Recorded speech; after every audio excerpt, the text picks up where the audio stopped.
Finding the epicenter of an earthquake might sound like magic, but it's just smart science. Earthquakes can strike without warning, but scientists have a powerful way to locate where they begin, the epicenter. In this lesson, we'll learn how to locate an earthquake's epicenter using the triangulation method. Step 1. First, data is collected from at least 3 different seismic stations that recorded the same earthquake. Step 2. At each station, identify the arrival times of the P wave and the S wave using the seismogram. Step 3. Subtract the P wave arrival time from the S wave arrival time. This gives the SP time difference. Step 4.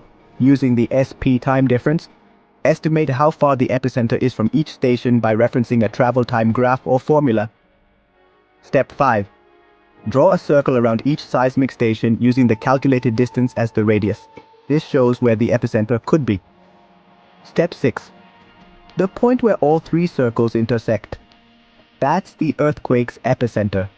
Triangulation helps scientists pinpoint epicenters accurately. With just 3 data points, we can find where an earthquake started, helping save lives through faster response and preparation. Want to learn more about earthquakes? Subscribe for more science lessons.